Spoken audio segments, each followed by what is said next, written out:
You ever wake up to a sound so strange it's like the universe itself is poking you in the ribs, just daring you to open your eyes? That was me, first thing before sunrisey weird, high-pitched hum rolling in from the middle of my own field. Not bees, not some tractor, not even my neighbor's lawnmower, which, by the way, usually starts up at ungodly hours, but something electronic, something wrong. My first thought was, okay, maybe lightning nailed that old power pole again, because in this part of the world, the weather has a sense of humor.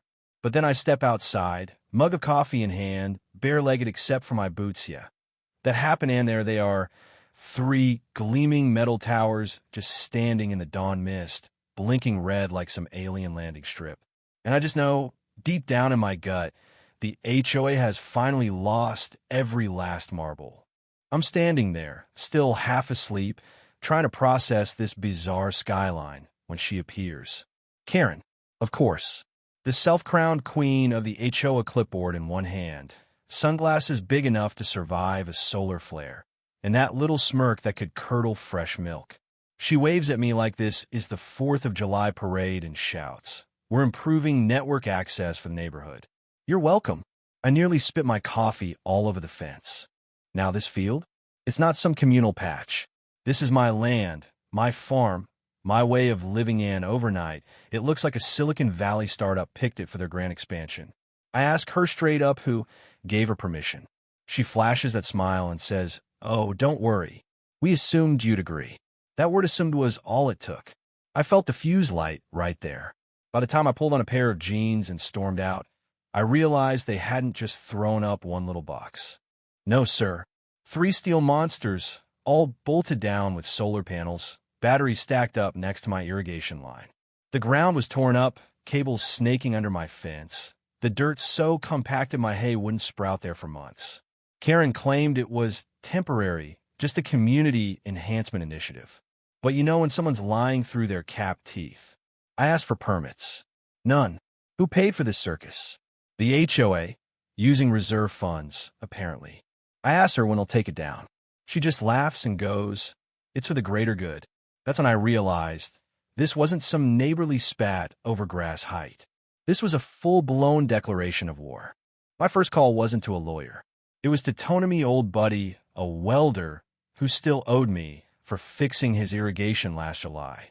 He pulls up chewing a breakfast sandwich, takes one look, and goes, "They did this without asking? You're sitting on a gold mine, my friend." I just stared at him.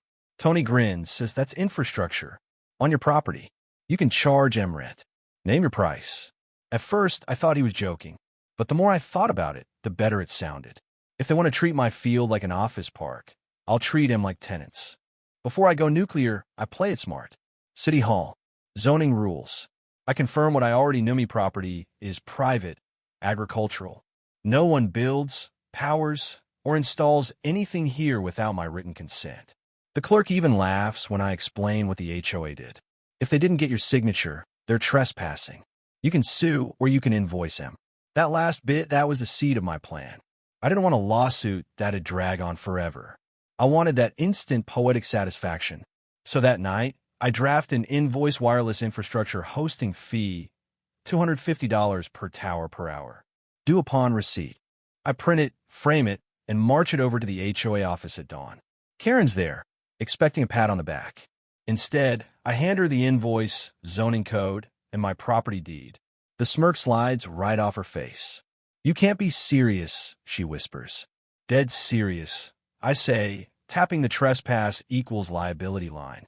She calls an emergency HOA meeting right there, like she can wish this mess away. I settle down on the steps, sipping coffee, tell her, "Clock's ticking, Karen. You're already 2 hours in." The tower's red lights feel like little cash registers blinking in the night. You want to know what justice smells like? Try 3 towers, $250 each, 24 hours a day. By the end of the week, they'd owe me more than Karen's luxury SUV is worth. I wasn't done. I installed a time-lapse camera, posted a big OL sign. Unauthorized structures incur hourly rent. The neighborhood exploded. Some folks thought I'd snapped. Others cheer me on. Karen tried every intimidation trick, threatened bylaws, community benefit, even pleaded for the children's sake. All I asked was, did I sign anything? She never had an answer. Day 3, she's frantic.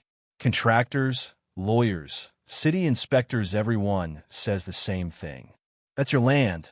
Those are your towers. Charge what you want. The twist comes when a major telecom company calls. Are you the property owner of 412 County Road? I say yes.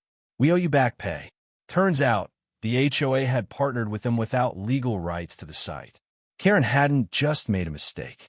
She'd accidentally turned my field into a profit center. Come HOA meeting day, the whole town turns up folding chairs, coffee mugs, that look in their eyes like they paid to see a prize fight. Karen stands up front, trying to command the room. Todd slumping behind her looking like he'd rather be anywhere else. I stroll in 10 minutes late, wave my invoice folder, and someone whispers, "That's the Wi-Fi landlord." Whole place erupts in snickers. Karen bangs the gavel like she's running Congress. Order. Emergency session regarding unauthorized billing. I pipe up. I was thinking the same thing about unauthorized towers. She launches into a speech about community benefit, modern connectivity, all that. I just hold on my deed. See this line? That's your buffer. See this other line? That's my field, where your towers are racking up rent. Laughter ripples through the crowd. Even Todd cracks a smile. Karen shrieks, "We can't possibly pay your rent." I shrug. You should have thought of that before you put commercial equipment on private land. You're lucky I'm not charging per megabyte. The crowd loses it. Then Frank, the HOA treasurer, says, "Actually, we're bound by a 12-month contract." Karen freezes. I go, "So, that's 12 months of hourly rent. Hope you budgeted." The place explodes in applause. Karen tries to regain order, but the neighbors are shaking my hand, whispering, "Make her pay double on weekends." But Karen, she never gives up. Next thing, she tries sneaking out at night with Todd and a toolbox, trying to unscrew panels off the towers like a pair of amateur burglars. I catch it all on cameras in it to the telecom company. The next day, a crew and a lawyer show up, confront the HOA, and Karen's panic goes nuclear. Now it's city code enforcement. Karen tries one last trick, complains I'm running an unlicensed business. The officer checks my paperwork, looks her dead in the eye, says, "It's agricultural zoning. Leasing's allowed. Your complaint's bordering on harassment." Karen's face turns red enough to light the block. After that, the telecom manager calls, offers an official lease, proper monthly rent, maintenance, free high-speed access. I tell him, after the HOA settles up, we'll talk. Word gets out. Karen tries to shift the blame, hits every resident with a special fee to cover her mistake. The group chat goes wild, memes, outrage, folks telling her to pay out of her own pocket. Someone even prints shirts Wi-Fi zone with my fence as the logo. The pressure breaks her. The board votes her out. Her kingdom crumbles right there on her porch while her neighbors cheer. I get a hand-delivered note later. "You'll regret this." I always win. I file it under evidence because by now I know she'll try something reckless. And sure enough, she does, first with an excavator at midnight, then with a drone flying over my field, recording, scheming from her sister's house 2 towns over. Every move she makes just digs her hole deeper. The sheriff's office, the telecom company, even the county, everyone's fed up. Eventually, Karen gets caught on camera tampering with federal equipment, and this time, it's a felony. Deputies show up and take her away while the whole street watches from behind curtains. For the first time since this nightmare began, it's quiet. I get a final settlement check from the telecom company, enough to fix everything and then some. My field turns into a legit rural network site. The towers, which once made me furious, now pay my bills. The HOA gets a new president, Lewis, who keeps things simple and neighborly. Folks start painting fences, planting flowers, laughing again. As for Karen, she finally disappears. Her empire crumbled, her legacy a warning. The towers keep humming, the rent keeps ticking, and my story travels farther than I ever imagined. When people ask, I just say respect boundaries, stand your ground, and don't ever let arrogance go unchallenged. That's how you turn a nightmare into a monument. What about you? Ever had to outsmart someone who thought they owned the world? Let me know down below. And hey, Don't forget justice is always running hour by hour, just like my rent.